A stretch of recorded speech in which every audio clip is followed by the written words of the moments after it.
Bismillahir Rahmanir Rahim. Alhamdulillahi Rabbil Alameen.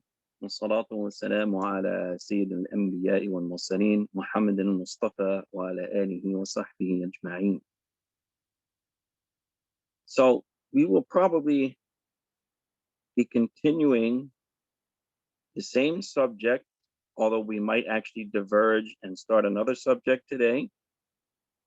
And included in the topic of Zawaj, as we have been talking about earlier, we'll probably go into another topic, although I try to keep each topic even if they happen to be separate, but I try to make them somehow related to each other. So what we'll do so actually following the chronological order which we have been doing in the tafsir.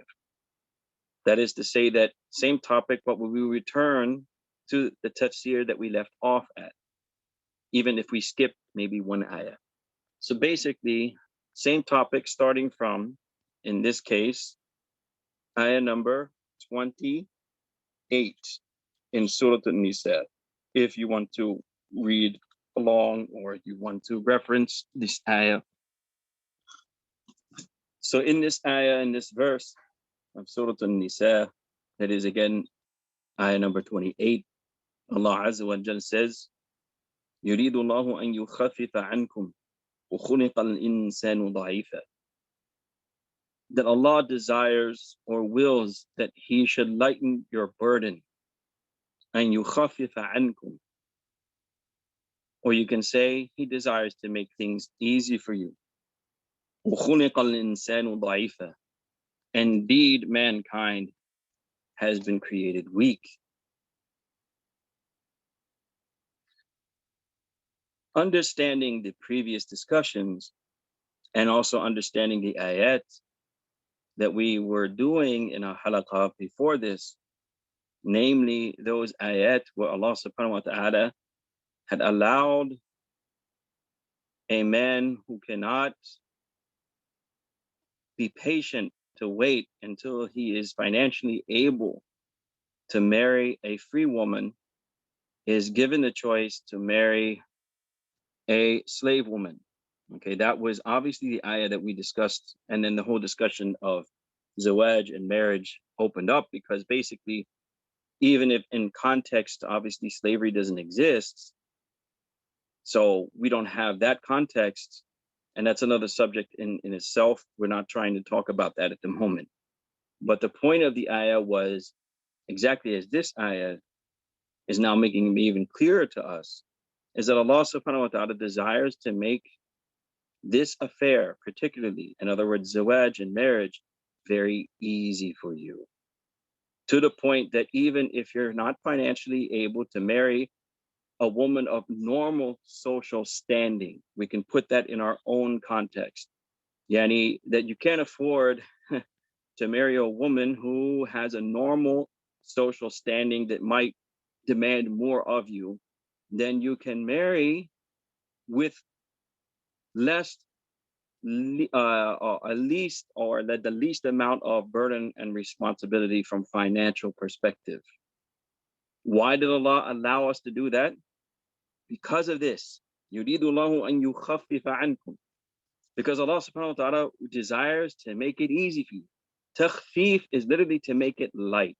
That's why I translated it earlier as lightening your burden. Because one must understand that in general, the Sharia and the laws that Allah subhanahu wa ta'ala has given us, there is an aspect of mashaqqa. There is some difficulty. Otherwise, what's even the use of talking about reward and punishment if it is not something that you have to put some effort behind? Why should you be rewarded for something that you didn't really have to try? So the Sharia does have an aspect of mashaqqa. The fact that there's no haraj, right? Allah subhanahu wa ta'ala said that He didn't make any haraj in our deen. Haraj means literally something that is overbearing.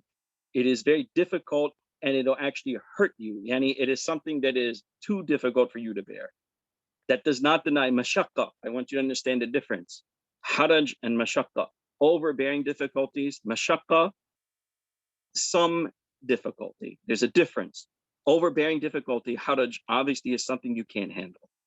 Mashaqqa is a difficulty, and there's difficulty there, but you can do it.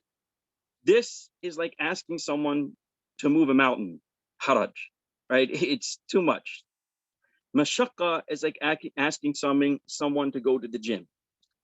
Yes, when you go, you're going to sweat. You might even feel some pain because you're breaking down your muscle to build muscle mass, but you can do it. Okay, that's the simplest example I can think of to make it clear. So does the Sharia have haraj? Is it too difficult for us to bear? No. But does the Sharia have mashaqqa? Is there difficulty, meaning you have to push yourself a little bit? The answer is yes.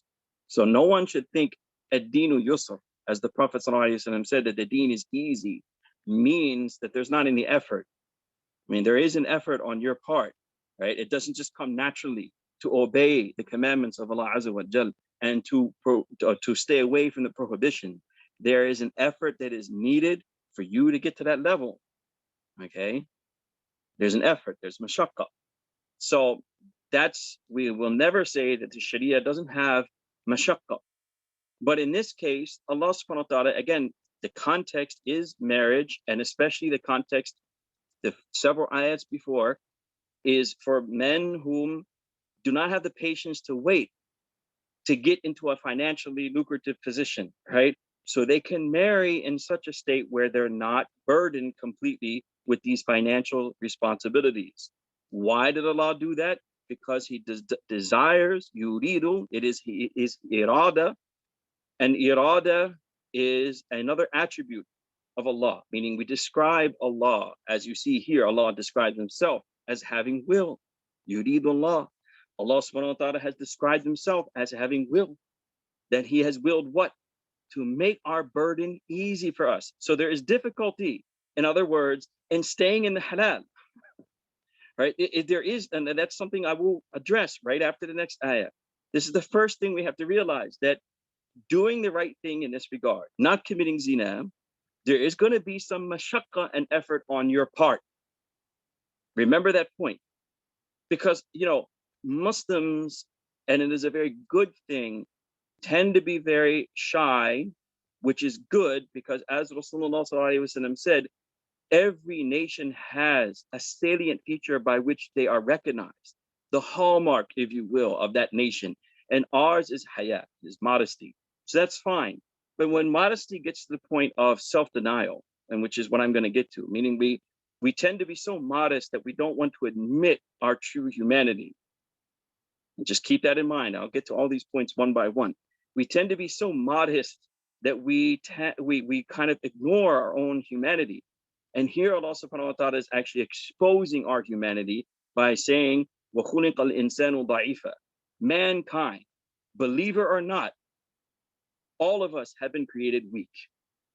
Keep these points in mind. We're all weak. So to stay in the halal and not commit haram, there is mashaqqa and an effort there. It's not something that just comes naturally.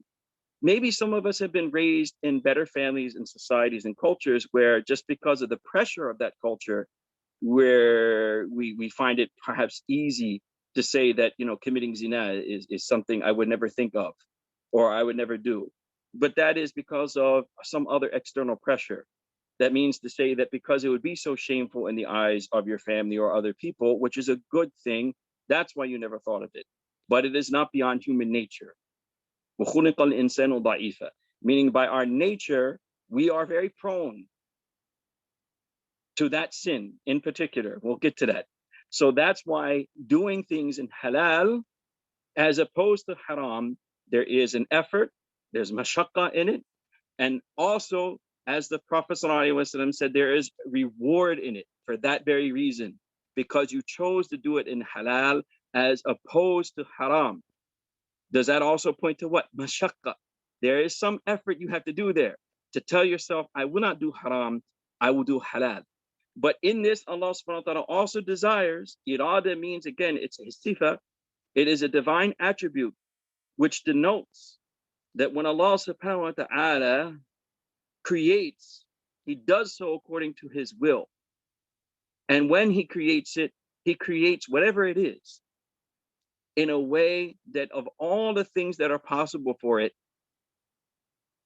his irada is such that there's takhsis, meaning he will now say something will be very specific in specific times, in specific places, in specific types of qualities, right? All of the physical qualities we have, so forth and so on. So Allah chooses out of all the infinite possibilities that something exists in a particular time, place with particular qualities, فَهَلُمَّ جَرَّ, so forth and so on.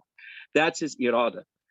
What is it when it's related to commandments? It means that if Allah willed, he could make things difficult for you. He could tell you if he wanted to actually be abstinent. Allah doesn't owe anyone anything. If he wanted to, he could give you this desire. And again, this is kind of an adult subject. So please, if you have anyone who you don't want to hear these words or these things, I would request take the time now to get them and put them in another room or whatever it is. Because, I don't want to offend or say something, anything appropriate. Because specifically, Allah Ta'ala could give you sexual desires. And then if he wanted to, again, his irada could tell you, you cannot fulfill them. I gave them to you, and now as a test, don't fulfill them. This is what the Christians try to do. وَرَهْبَانِيَّةً ابْتَدَعُوهَا. This is something that they did on their own. They invented this aspect of the religion, monasticism. Okay?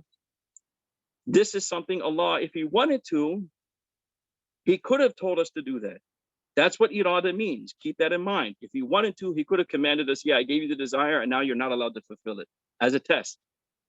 But Allah subhanahu wa ta'ala now tells us that that's not what his will was. He now has made the Sharia such that it makes it easy for you. يُرِيدُ اللَّهُ أَن يُخَفِّفَ عَنْكُمْ. What Allah had decided his will was that he would make our Sharia and our way easy for us. Imam, can I ask a question? Sure, sure.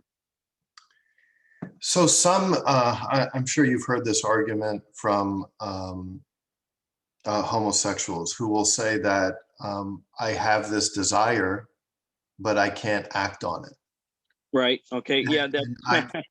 And I've heard some imams say, well, yes, no one can doubt someone's desire. I mean, that's the desire they have, but the prudent thing, not the prudent thing, the halal thing is not to act on it. Okay. Yeah. So that being something that I can answer, but I would rather answer it maybe in another form, because we now have to be more detailed in our answers because of the environment that we're in, right? The predicament that we're in this culture, especially. So I personally disagree with those ulama and shuyukh who have said that this is something that a person just has this desire. I don't believe it is natural. And even the evidence that they quote unquote give to prove that this is natural is very flimsy. It's not definitive. Okay, you understand what I'm saying? So there's no definitive yet up until now proof that someone is actually born this way. They even went so far to try and prove it through some research that can be proven through DNA, for instance, that someone has the gay gene. All of that is up. It's not definitive. And I think that even the reason why this is, like I said, another forum is because that brings up even questions of epistemology. What in science and biology becomes fact? That's an important question. And even should ask the question that when certain organizations give us facts, are they reliable in and of themselves? Do you understand what I'm trying to allude to? So is it a fact that someone is born like that? I would say no, my personal opinion. I don't believe anyone is actually born like that.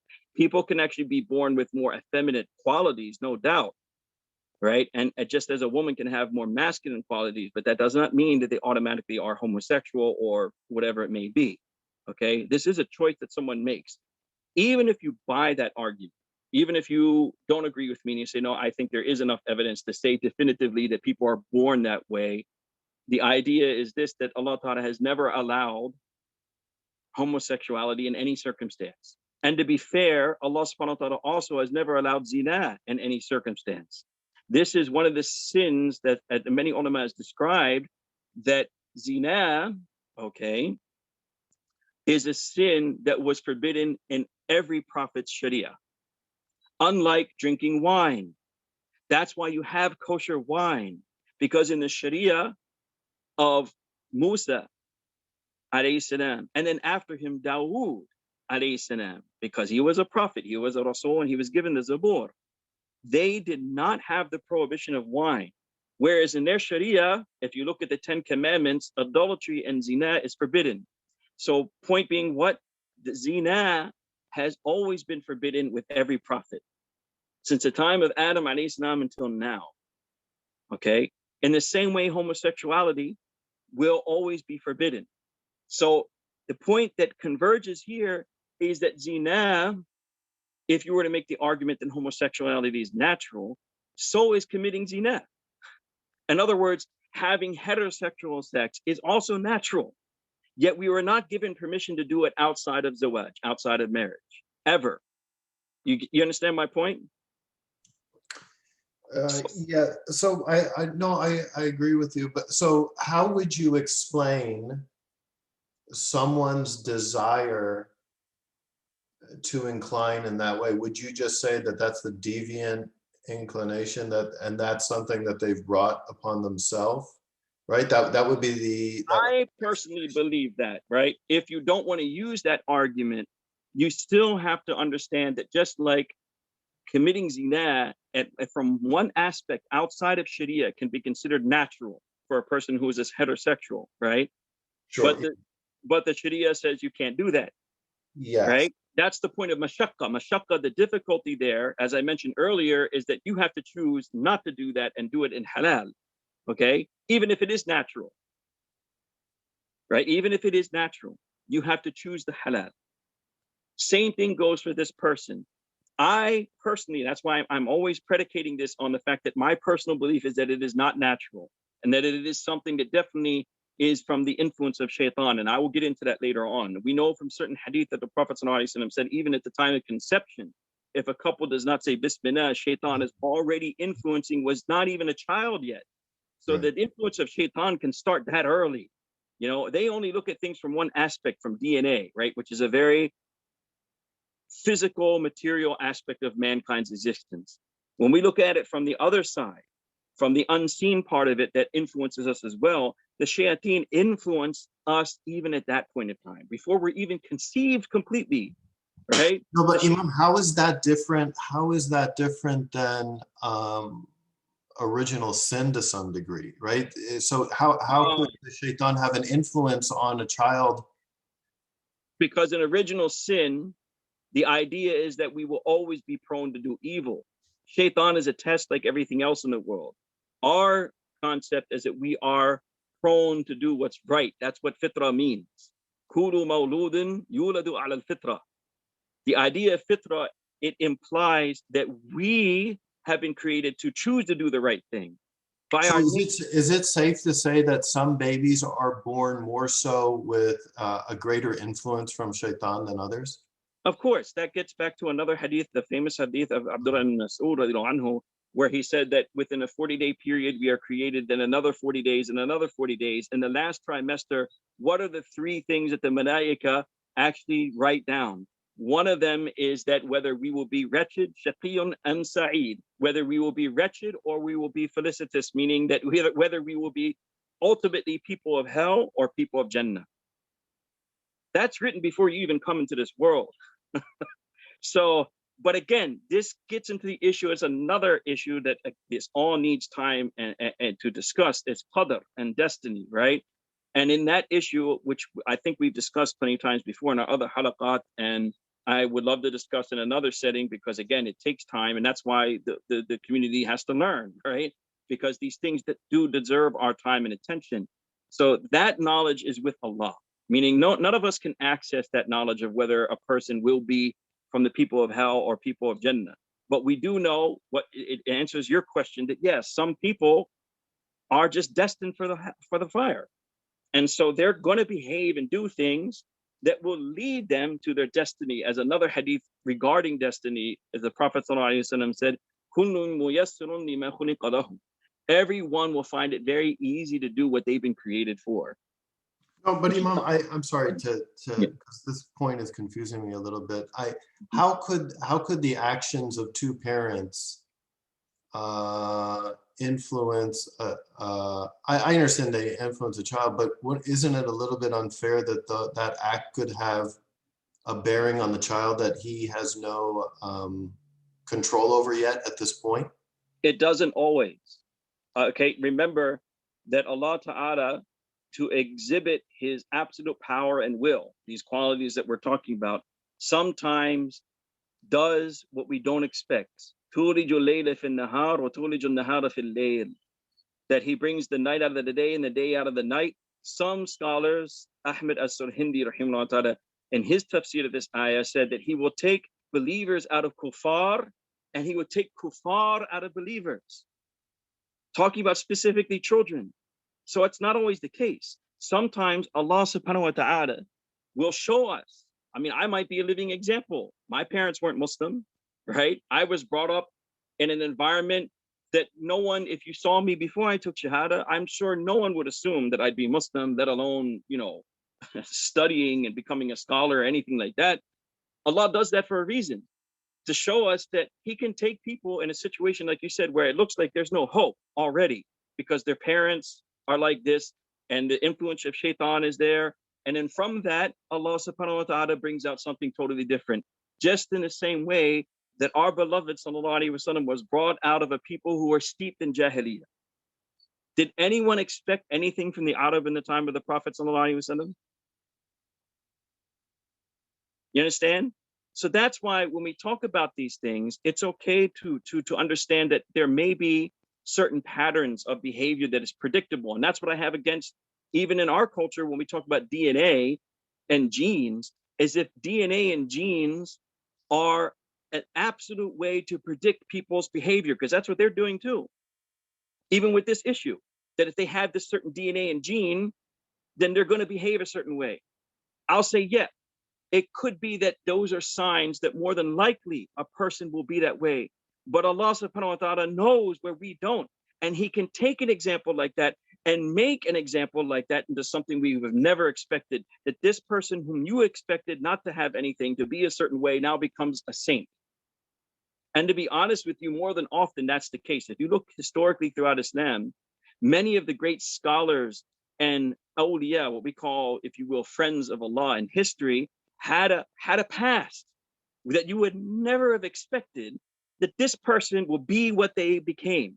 Fudail ibn Iyad, you know, rahimahullah ta'ala, was one of the most popular of scholars in the history of Islam. He had the nickname Abidul Haramain. He was so dedicated to worshiping Allah that he was literally called the worshipper of the two harams. He was also a person who spent time with Imam Abu Hanifa rahimahullah ta'ala. His history is a whole nother topic in itself. You could give a whole talk about him. Before he made Tawbah and changed, he used to be a qata' tariq. He used to be a highway robber, like Ali Baba and the 40 thieves or whatever, 40 thieves. That's what he used to do. This is a sin that in Islam, the punishment is death. And you don't even make Salatul Janazah over a person who does that. He had a history and he became the best.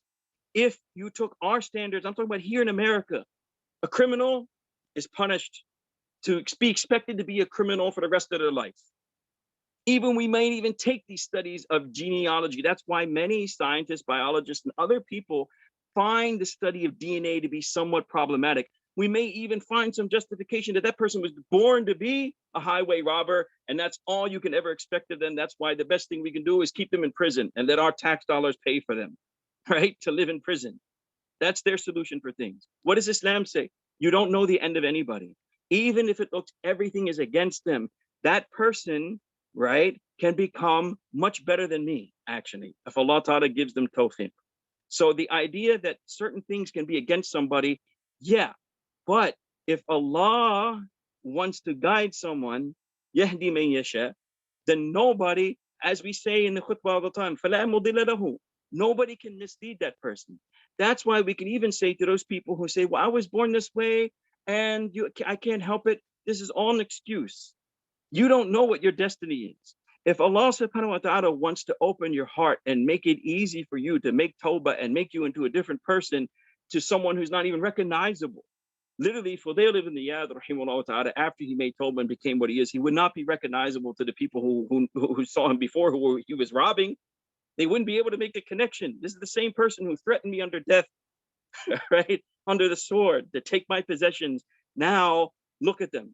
right? They wouldn't be able to make that connection, right? It literally changed a person to such an extent that they're almost unrecognizable. This happened, and this still happens to this day. I've met personally, and this is actually a subject that I wanted to bring up later, and I said I was going to kind of change the subject.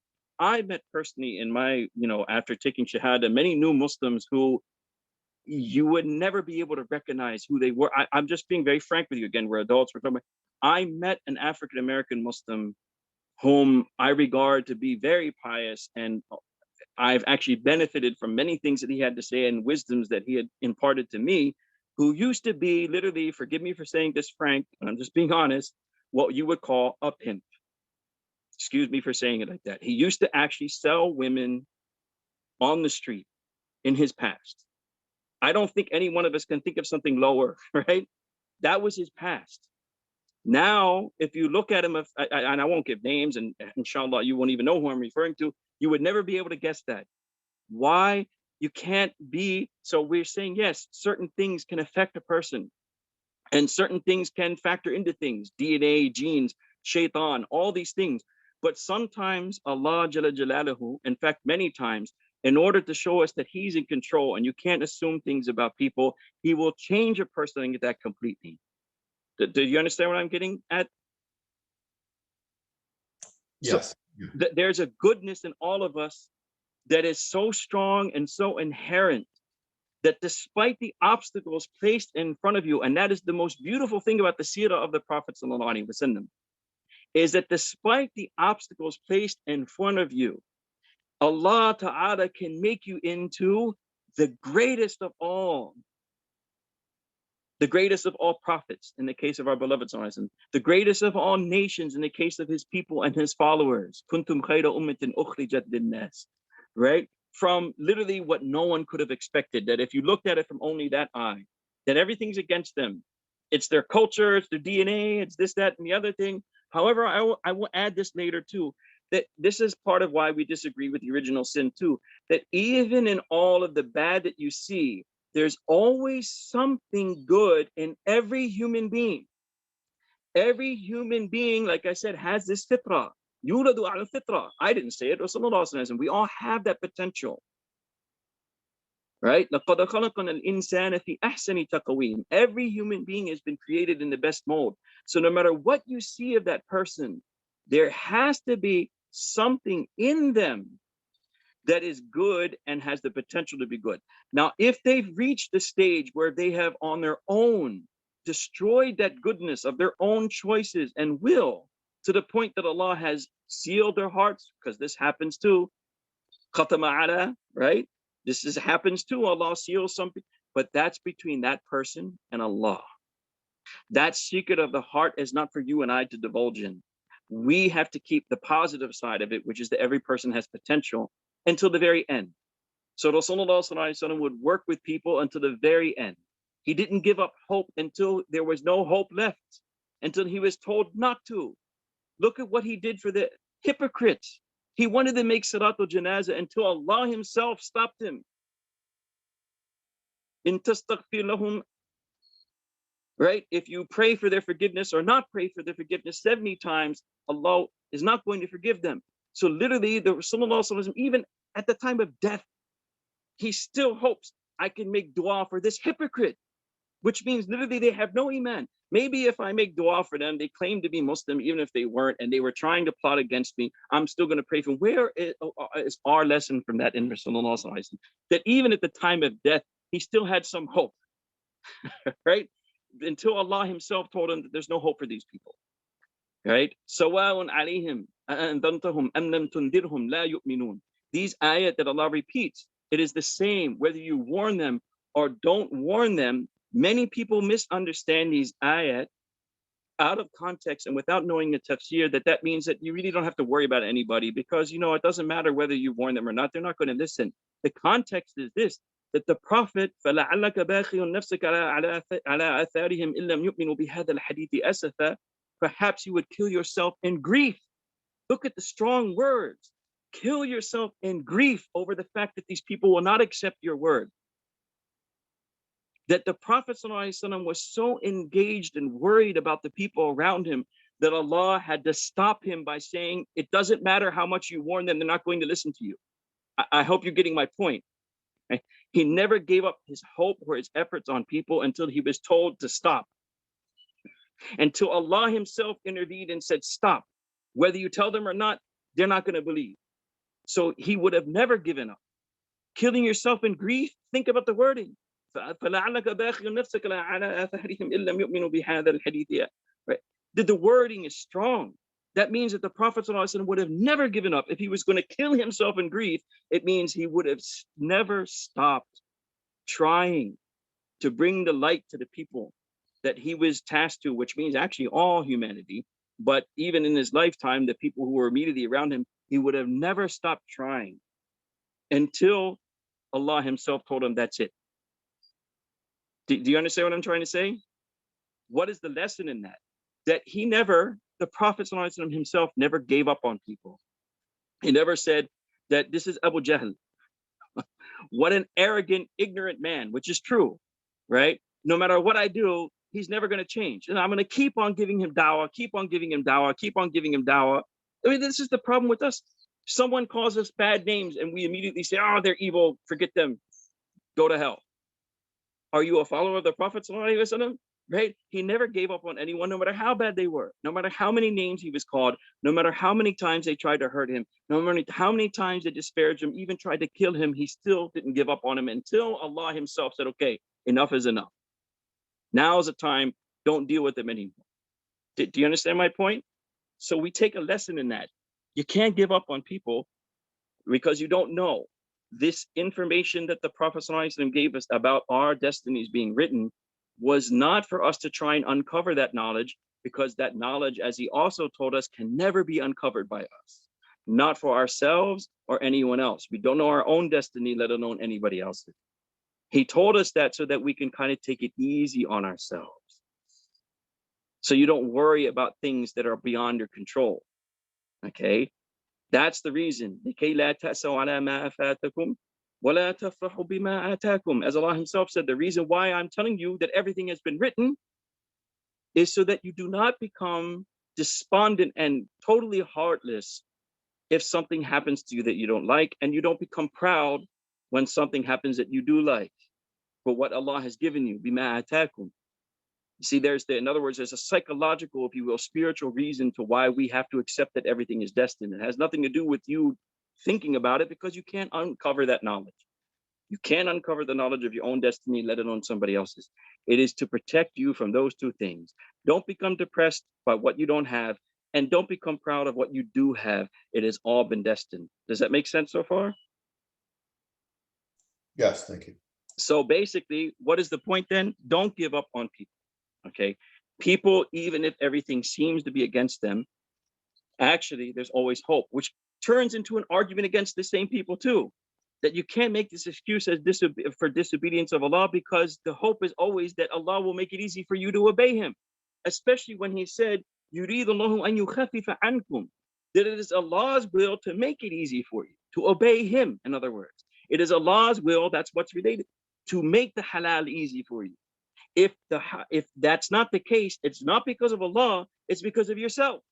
You have closed the doors on yourselves, whether it's through your own expectations in society, whether it's because you've made excuses now that I'm just this way, I can never change. These are all excuses. Allah has made it so easy for you that you cannot have an excuse anymore.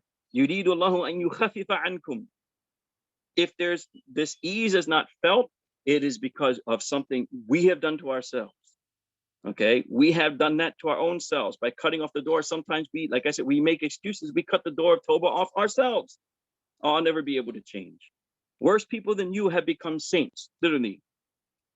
You're telling me you can't change, right? Allah Ta'ala is telling you, يُرِيدُ اللَّهُ أَن يُخَفِّفَ عَنْكُمْ. He wants to make things easy for you. And you're telling me that it'll always be difficult, no possibility. Well, then you're arguing with God himself. And that really there is just an excuse that you want to continue on the path that you've chosen for yourself. And you don't want to follow that path that Allah has opened up for you. Now, of course, we see that there is some difficulty again, and I'm going to get to this point, hopefully, within the time that we have, in our context, okay? So let me continue so we can get to that point. So then in the rest of the ayah, Allah subhanahu wa ta'ala again reminds us وَخُلِقَ الْإِنسَانُ ضَعِيفًا, that mankind has been created weak. Most of the mufassirun, from the tabi'een, said that there is no other, that this is fi amr nisa. The context again, this is in regard to women, meaning men's desire for women. Of course, that does not negate, because we have sisters listening, the fact that women also need men, but is the general rule of thumb that this is in regards to women. There is no other affair in which mankind is more weak than it has to come, than in the affair of the opposite gender. And this, I don't want to repeat. I was going to repeat all of them, but I just want to try to do things briefly now, the time that we have. This is repeated by many other of the tabi'in and ulama, the same type of tafsir. What does it mean that mankind is made weak, specifically in regards to the opposite gender? And I'm going to bring that point up so I can bring up a point I referred to a little bit earlier, like, don't let shyness take you to the point you deny reality. Okay? There is a weakness there to the point. Sa'id ibn Musayyib, another great scholar of the Tabi'in, he said, basically, that even though I reached the age of 80, look at his words, I've now reached the age of 80. I'm 80 years old, my eyesight is gone, and I'm at the very end of my life. I'm now living in the end of my life, yet I still fear. The thing that I fear the most, fitnat an-nisa.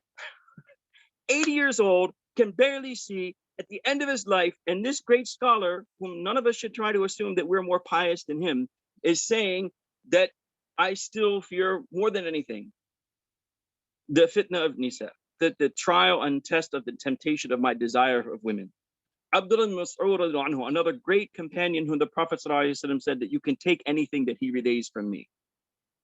That's how, and Umar anhu respected him so much in his knowledge, sent him to Kufa to teach the people there Islam, and said that we have preferred you over ourselves by letting this great scholar go to you.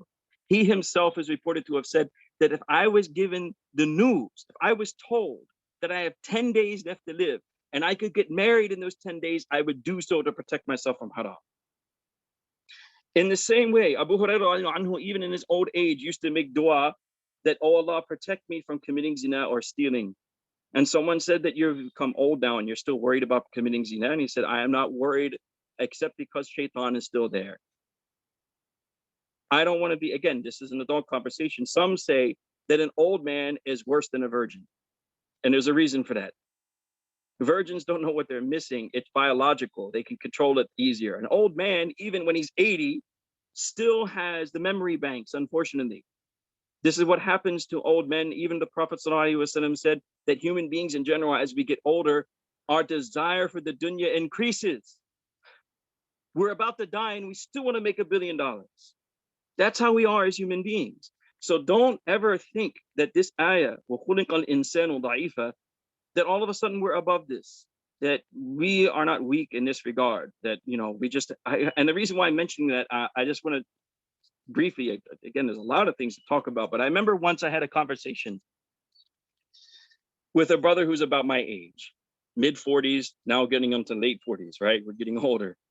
And he once said about this issue, okay, I don't have to be too graphic, right? That I'm not 18 anymore, as if to say that, I don't desire this anymore.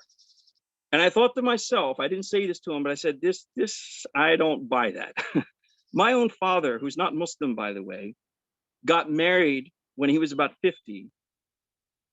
Okay, 50, keep this age, all right, remarried at 50 something to a woman who's my age, who he was at least 23 years older than, and had 4 children after that. Biologically, men, forgive again the punt, but the well doesn't dry at 40 years old. Biologically, men can have children up until their mid 60s. You're not done yet. And if great scholars like Sa'id ibn Musayyib can say that even at 80 years old, I fear for myself. If Abdullah ibn Mas'ud, the greatest of the Sahaba, can say that even 10 days left to live and I would still want to get married if I had the choice to protect myself. Who are we to say that 40 years old, everything's done? To me, that's either you're lying or, it could be that sometimes other factors affect obviously these things like depression, stress, and other things. That's, in other words, either you're lying or there's some other obstruction that made you that way, but that's not how human beings are. Mankind has been created weak. Marriage has been made to make easy, so that we protect ourselves from this. Don't ever think you're beyond it.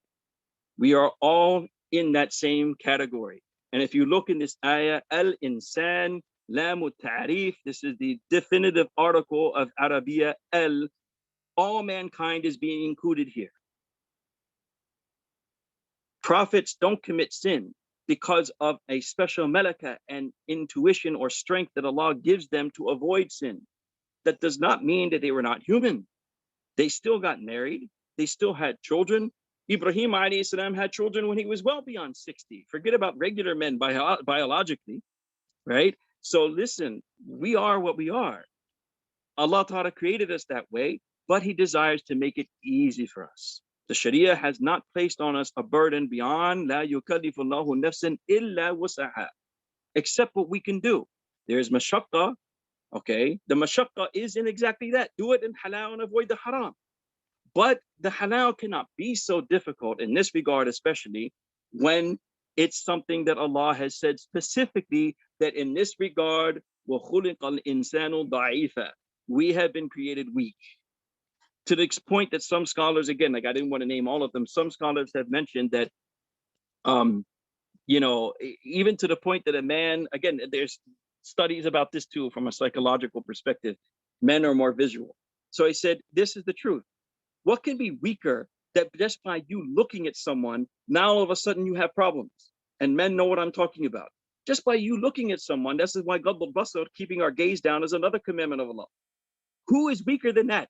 That just by looking at something, all of a sudden your whole day is ruined, or your whole year even, or even your whole life. Some bichara, some poor guys see some woman one time and they fall in love, right? This ishq. And next thing you know, they're losing sleep. They can't work properly. They're doing, who can be weaker than that? Just by looking at someone, now you're all discombobulated. You have no control. Who is weaker than that? This is what they said about this ayah. That who could be possibly weaker than that? And this is why shaitan exploits that weakness. And that's why the Sharia tries to do two things. Number one, make the halal easier. And number two, create what other people think is a strict environment, but create such a environment of protocol and etiquette and interaction between the genders that shaitan has no chance to exploit that weakness. This is what we call hijab. Do you understand my point? That interaction to where shaitan has no chance to exploit this weakness is what we call hijab. Fahimtum? You understand what I'm saying? Right? This is the whole point of it. That is the point of hijab, is to not allow shaitan to exploit that weakness that he knows in us. Because he studied us when we were being created. And he wanted to know from which aspect can he exploit us? Where is it that he has more chances? And this is exactly what the scholars are saying. That's why even Abu Hurairah at old age sought refuge in zina, from committing zina, because he said shaitan is still alive. In other words, shaitan knows this is one of the easiest avenues for him to attack me, because it is a natural weakness he can exploit. Because we've all been created weak in this regard, to such an extent that even just looking at something, as I said before, فَعَيْنَانِ تَزْنِيَانِ, as the Prophet ﷺ said, the two eyes commit zina themselves. And that just by looking at someone, we get out of control. There's nobody weaker than that, right? In other words, there's no other weakness other than that, okay? And this is how it is. We look at the world around us, not just in this issue. Everything we see, we fall in love with, we get attached to, and our whole lives become dedicated to it. Dedicated to cars, dedicated to houses, dedicated to the bling bling, as they call it, dedicated to everything that we see at once, and that's it. Our hearts are gone, right? We're automatically attracted. We're trying to call people towards Allah.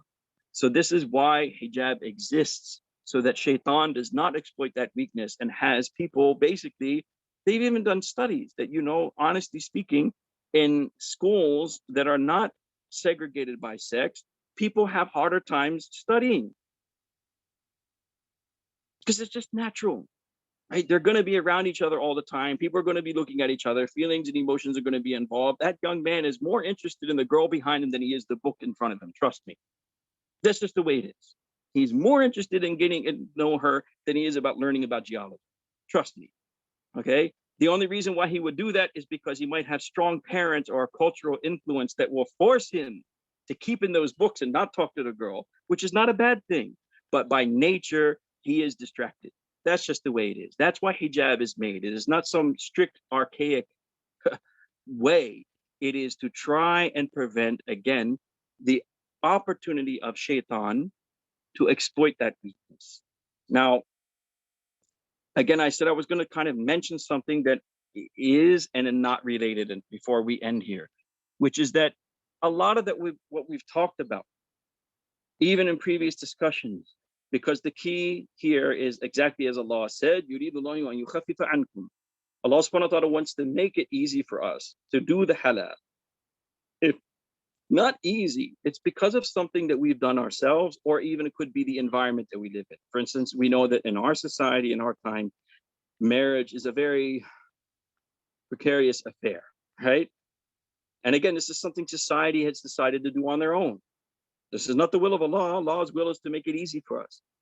The only way to really find a solution to all the problems we've mentioned thus far and everything that we've talked about is exactly as the Prophet ﷺ talked about it when he mentioned that in these times, bada dinu ghariba wa sayaudu ghariba, that the deen started out as something strange.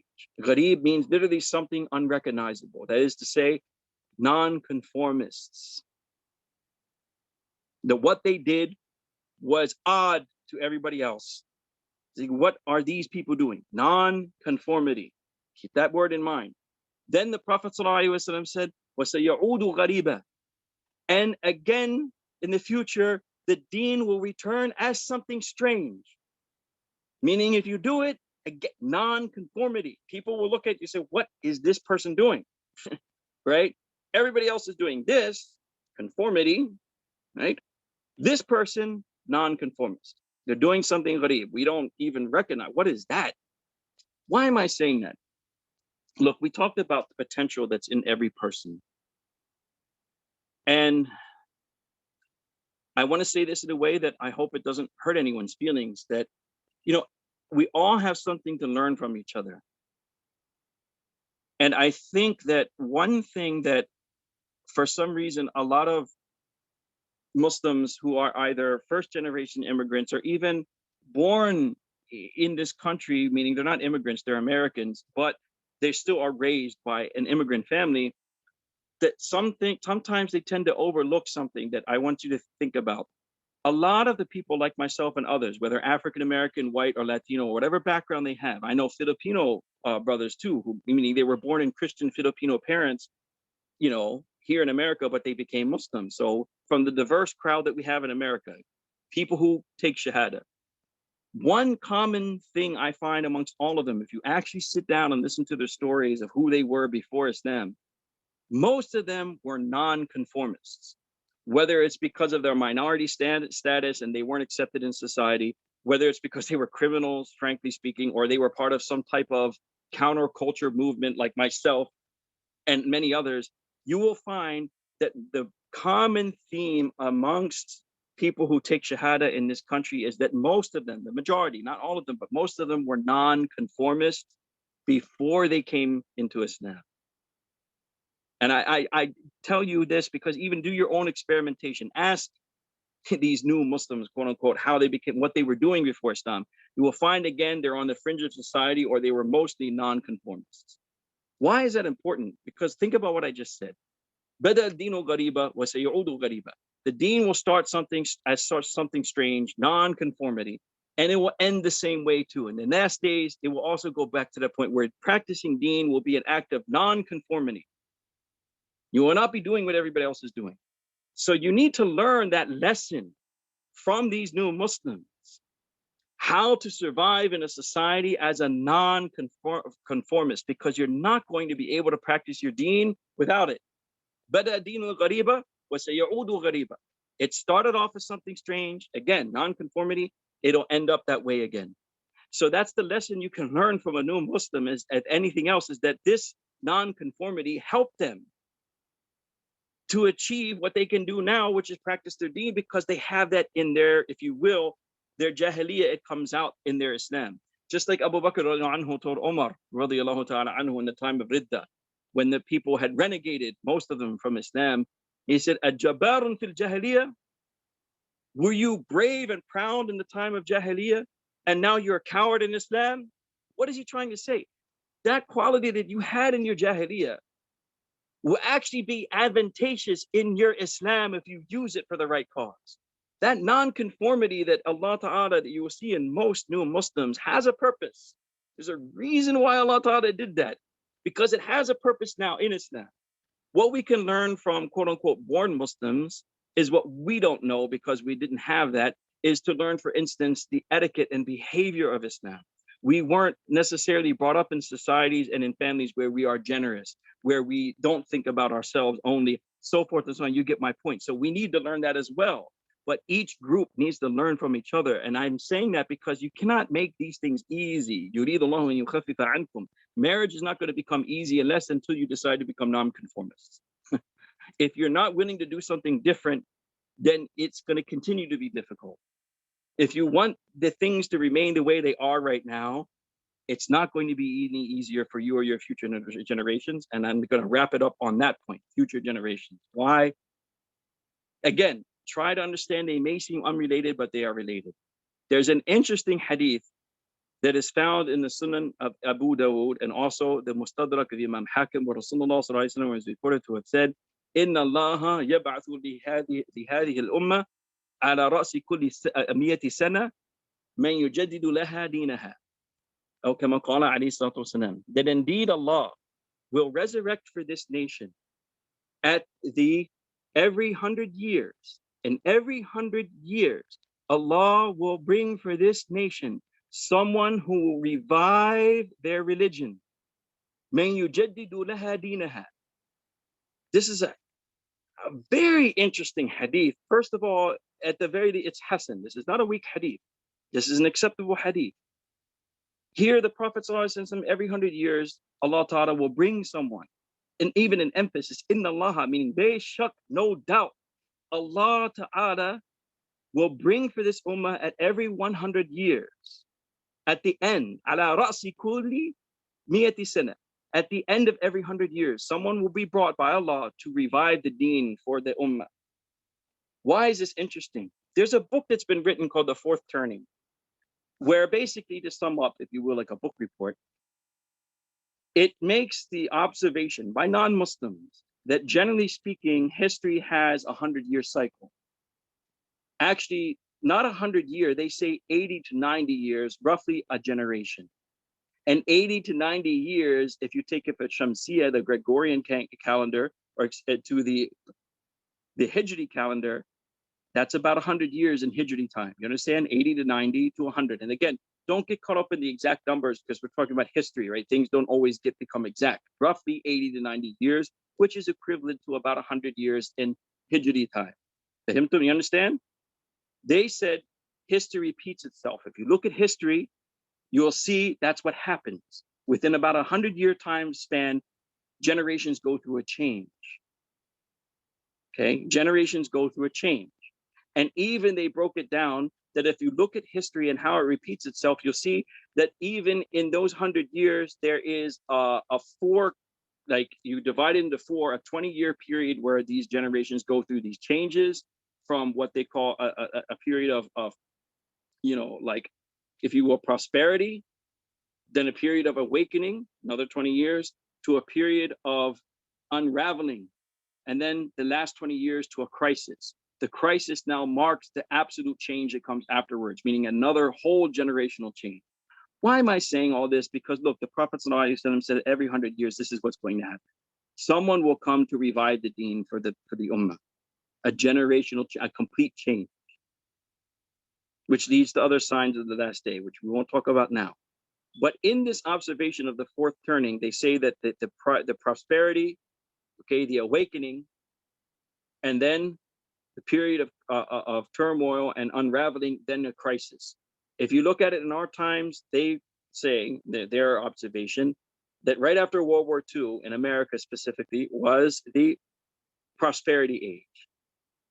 What some of the Make America Great again, that's their right, their model. People could buy homes with the salary that they had by working in a gas station. People worked in factories and lived on a middle-class salary, owned homes, cars, and everything that the American dream was. But just wrap your head around that for a minute, right? People could live and be prosperous just having a regular job. You didn't even have to be a professional. That was the prosperity age, right? Then there's an awakening, the 60s and the 70s. People realize that there's problems, segregation, and all these other things, the Vietnam War. So now there's an awakening. Then 80s and 90s, everything starts unraveling. Now we're in the period of crisis. So my generation, Generation X, is the ones who went through the unraveling, right? The millennials are the ones who go through these hard times, and then Generation Z, as they call it, will be the ones that are come to a crisis. The crisis is the mark of an absolute change. Absolute change. Why am I saying all this? It is our job, if we're stuck in this rut, unfortunately, maybe the time is coming when we need to prepare our children, Generation Z, for most of us who are my age now, right? Prepare them to be there for when that grand change comes, which was something also predicted too, and it is coming. All right. This is the promise of Allah. This deen will overcome everything. Okay, this time is coming, but you have to prepare that generation. My appeal to you is that preparing that generation and doing the things that we talked about before can only come through a certain amount of nonconformity. I hate to say it that way, but it has to be that way. There has to be a certain willingness in us to be the ghuraba. Fatuba li ghuraba. Glad tidings to those who are different. Literally, if you want to put it that way, glad tidings to the nonconformists who say, I'm not going to follow everyone else into the haze. The crisis is coming, and it means the change will be the downfall of all of this. There's going to be a new world coming, bi'ithnillah, in a good way. But you have to prepare for that. And preparing for it means that right now, non-conformity. Sayaudu ghariba. You can't answer these questions until you're ready to take that step. If you just want to do the same thing that everybody else has been doing now for all this time, I don't know if you've noticed it, but it's all a failure, right? It's not going to work when it comes to your deen. All right. It may work in certain other factors, getting a good job and so forth and so on, but not in your deen. And zawaj is part of it. And the desire of Allah, yuridullahu an yukhaffifa ankum. He wants to make it easy for us. We're making it hard for ourselves. The only way to make it easy for us, again, is to be a nonconformist and to stick to the path that the Prophet taught us. And if it does mean that people are going to do this and do that, I think that's one advantage we have, and I'll end here, and then we can open up for questions. Of being in America has its problems, no doubt, but two advantages. One, the new shahadas that you meet here normally come from nonconformist backgrounds. And why is that important? Because they can teach you how to survive as a nonconformist in this society. We're not asking people to give up everything. You can survive. There are examples of surviving as a nonconformist in this society. Yeah, you're not going to be a movie star and you're not going to be in the limelight, but you will survive, bi'ithnillah. Okay, the DIY attitude, do it yourself, be independent, so forth and so on. And that's the second part that's very good about our society. The unfortunate plight of many of the so-called Muslim world, which happens to be in what they call the third world, is that after colonialism, Europeans try to modernize people without actually giving the tools to survive modernism. I know that's another subject in itself. So what that means is that when things happen in these societies, things like wars and economic crises, unfortunately, there's no way out, right? People just have to be caught up in it without any escape. Whereas in this country, because of the makeup of it, this is the one advantage we have. It's a country that still people value independence and freedom So you don't necessarily have to get caught up in the trend. You still have room to live your own life without having to do what everyone else has to do. That's an advantage we have here, right? We know what I'm saying, because most of the Muslim world that we're in, it's a conformity type of thing that's going on. You can't escape the general rule, right? Whatever is going on with everybody else, you just have to get caught up in it. Alhamdulillah, in this country, that's one advantage we have, is you still have that chance of being a nonconformist and, as they say, doing your own thing. That's still there for the most part. Take advantage of it while it's there as Muslims. This works to our advantage, actually. What most Muslims have assumed is that we should be conforming. Actually, I would say, quite honestly, an argument of the opposite, non-conformity, right? Try to find a way, while still existing in this society, to be on your own and have your own way of life. The Amish, I'm not expecting that we're going to become like that, obviously. But lekin, they might have somewhat of a model for us, only in this much, as a people who have retained their values and their way of life historically from the beginning of this founding of this country all the way until now. And even if you look at studies of that they have this period of time when people turn about 18, that they allow their children to go out and experience the non-Amish world. They have a word for it in German, which I can't remember right now, where they literally say you can go out and do whatever you want. Okay. And then when you're done, you have a choice. Stay in that world, leave this community, or come back to us and live our life. The crazy thing about this is that according to statistics, 90% of those children choose to come back and live that life. Now, we have the beautiful ways of Rasulullah Sallallahu Alaihi Wasallam. It's a miracle, not a miracle, it's a bad thing and almost miraculous. Why would any Muslim, compared to these Amish who live a life where there's no electricity, they get up and farm every day, that's hard work, construction, all this is hard work, and that's part of their lifestyle. They believe hard work is part of that, their religious lifestyle. It's a hard life. They choose that over all of the partying that they did. We've seen that, closer to Philadelphia, where there's more Amish people, like in Lancaster County, you can see some of these Amish within that period of time going wild, literally, zina, drugs, everything you can imagine. Then they make Toba and say, I want to be an Amish person again. Why would Muslim children in the right mind think I want to leave Islam completely and just be out there and the rest of the world? It's the conformity attitude. You understand? It's the fear of being different. If they had a non-conformist type of attitude, they could actually see the light in what they have and say to the rest of the world, what you have doesn't attract me.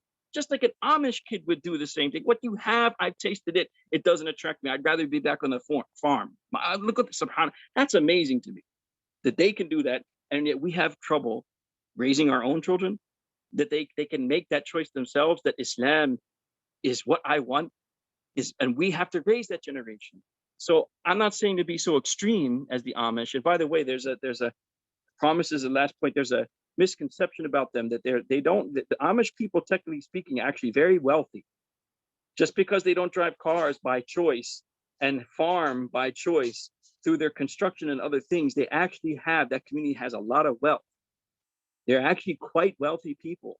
So they're not living hand to mouth, right? So you can, again, don't have to use them as an example 100%, but that is an example of many examples of how people survive in the United States of America as non-conformist, and specifically in this case, in terms of a religious community. It is possible, right? We just haven't, I don't think, learned that lesson yet, that we cannot achieve these things. We cannot make these things easy for ourselves until we realize that, yes, we are the ghuraba. We are the non-conformists. And I know that some of us, it's just not in our nature, but that's why we need to learn. Sit down with some of these new Muslims and ask them, what were you like before Islam? It's just a curiosity, right? And what did that do for them? How did it make it easy for them to be able to withstand the pressures of the general society against them in their Islam? And you'll find, again, that nonconformity actually worked out in their favor in that respect. It makes it easier for you because you don't feel that need to fit in. You don't feel that need to do it. And you don't even see the need, even financially, to do it. You can still live in this country, do it yourself and all that other motive, and be okay. As I said, even the Amish actually are quite wealthy. If some of us didn't know that already, it's possible. Take advantage of that. I don't really see any other way out. If you decide to conform and do what everyone else is doing, then eventually the American melting pot will draw you in 100% to what they expect of you, and where you will become Muslim in name only. And you might be careful to know that that will actually end too at some point of time. So may Allah protect us, and may Allah try to make it easy for us to be courageous and kind of take on that non-conformity attitude and try and raise our children, if that is the case, that if this is true, this observation of the repetition of history and the Prophet ﷺ saying, every 100 years, that change comes. There is a mujaddid, there's someone who revives the deen. We're coming close to some kind of point here, some crisis. Even non-Muslims see it, even academia sees it. If we blind ourselves from it, that's our fault again. If the Prophet ﷺ also explained these things clearly, the time is coming. Let's be courageous, do something different, and raise our children to be a generation that is ready for that change to come. Ready for that generational change to make its way in and usher in a new era of history, and a positive era of history. So some of it is difficult, no doubt, but we have to remember it is positive. At the end of that, struggle will come such greatness and beauty that the world has not yet seen yet since the time of the Prophet ﷺ, which is another subject for another time, because again, the Prophet did say that too. The beginning of the Ummah and the end of the Ummah would be very similar. Anyhow, let's leave it that. Sallallahu Alaihi Wasallam. And inshallah, if there's any questions, please, you can ask. Jazakumullah khair, brother. Thank you so much. Anyone has any question, please unmute and speak up. Imam, the difference though between the Amish and what Islam recommend, right? The Amish are very much against assimilating, right? They're not your local doctors and lawyers and things like, right? They have a very closed community in that sense. Right, right. And that goes a little bit against the teaching of Islam. When Islam spread, there was assimilation. I think the difficult thing is maintaining, our values in a society where, those are frowned upon to some degree, and that is definitely becoming more and more difficult with each generation. But and there are some advocates. I've heard some sheikhs on YouTube about forming these Islam communities, and how realistic that is in a society like America, I don't know. But right, assimilation is right. The Prophet never said go into a bubble and live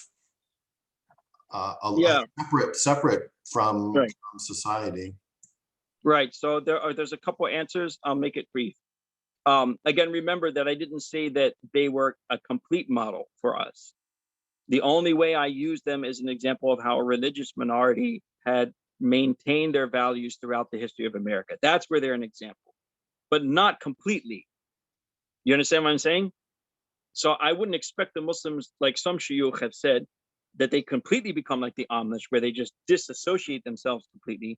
The example, what I meant by them is that it is an example of a religious minority that maintained their values throughout the history of America, right? That's the point, that it is possible. You can do it. It is possible in this culture, in this society, to maintain our values just like they did. I mean, even maybe a better example, the Orthodox Jews have done it. They're not that much better. Well, the Orthodox Jews, they do not come. Just because they live in New York City and Pittsburgh doesn't mean that, because they're very cut off too. Yes. They're very cut off too, right? Technically speaking. So they are a good example of, if you mean by that, maintaining your values, right? Yes. Right. That in that way. But the problem that you're mentioning that we have as a community, which is not really a problem, is that we are more active in society, right, than those two groups that we just mentioned. But the lesson we can learn, if not taking their model completely, is that how we can maintain still our values and our identity without being swallowed up, and again, into the American melting pot completely, to where that's gone all the way, right? That's the lesson we need to learn. I think this is a very strange example, and that's why I meant talking to shahadas who were non-conformist even before Islam. I have examples, for instance, in the underground, even music industry, where people were able to produce, record, and make their own music. I know it's a funny example, without signing a major label and actually doing well financially speaking. Why am I using that example? It's an example of a person who now they're part of society, right? They're playing music, they're making records. That's definitely part of society. They're doing it on their own terms. They may not be lucratively well off as people that sign major record labels, but they have two advantages. They're independent, which means they can say whatever they want. Do you see my point? Whatever message, whatever thing they want to say, they can say it. Nobody's going, because it's their own record label, right? It's mine. You can't infringe upon my right as an individual to do this. Right. And they survive. I know, I won't give names, but I know practical examples of meaning they actually did well for themselves. They survived. They made through it. They didn't need to sell out, as we would call it, in order to survive, right? There's plenty of examples. That's why I meant by nonconformity in general, that you need to take those examples of, okay, how we can survive within society without being totally conforming to what they want. That's the point. You get what I mean? So we need to learn that as a community, that we're part of society, that's fine, but we don't have to be conformists, okay? As difficult as that may be, that's what I see lacking in a lot of young people, is that they have this will to be absolute conformists. They don't want to rock the boat at all. They're so scared to just be different, right? That's the lesson they can possibly learn from some new Muslims, is that either they were different not by choice because they were just forced that way, like African Americans, right? Or they were different by choice, whatever it may be. You can learn from that, that look, we survived as people that society didn't want, okay? We survived, and we can still make things out of ourselves. Even with the obstacles that are there, African Americans have still succeeded on their own terms for the most part. You see what I'm trying to say? So you need to learn that lesson. On our own terms, we can still make ourselves part of society, but not as conformists. If you're doing it as conformist, then you'll be caught up into it and eaten up, and then your whole identity will be gone, which in our case is very dangerous, because it doesn't just mean an ethnic identity, it means your religion completely, right? So we don't want that. I think the other shuyukh, and we'll end at this point, reason why they're saying we should become like the Amish is because Rasulullah sallallahu alaihi wasallam did say there will come a time where a believer will have to do that. There will be a time when that is necessary, that being in society is no longer an option, because it can't happen. I cannot practice my deen in the pressure that I have. That's why he also said that it will be like holding on to a burning coal. All right, now we are, I would say, in my own personal opinion, on the cusp of that. So we're at, right, we're getting close to those times. So we have kind of, it's like one of those moments in your life where you have a choice. We have to set the precedent now. Either we're going to take advantage of what we still have and do it wisely, or we're just going to allow things to continue in this degeneration type of, if you will, like, trend, until the time comes where, yeah, I will have to become like the Amish, right? Like I will literally have to just go out to the mountain somewhere, buy some property, buy a farm, get some sheep, and just live my life secluded. So we're not there yet, but if anyone is being observant, we're getting dangerously close to those times. So we want to take advantage of what you have now, because that's what a Muslim should always do. You don't think about the past. You don't worry too much about the future. You take advantage of what you have in front of you. So while we still have the chance in front of us, take advantage of it before those chances become less and less. I mean, COVID-19 was a perfect lesson of that, right? Of how things can change so drastically, where our whole life can be halted. So, let that be a wake-up call. When you have an advantage to do things, take advantage of those things while they're available, before it becomes too late and you look back and say, wow, I should have, right? Lao, taftahu abwab ash-shaytan, as the Prophet ﷺ said, I should have, I could have. It opens up the doors of shaitan.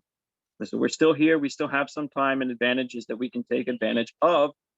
Let's do it. But I think the key to that, though, is a certain spirit of nonconformity. It has to be there to a certain degree. Wallahu a'lam. All right, great. Any other questions? Okay, Jazakumullah khair, everyone, for joining. Thank you so much, Brother Imam Dickinson. I'll share the recording, inshallah. Assalamu alaikum. Wa alaikum assalam wa rahmatullahi wa barakatuh.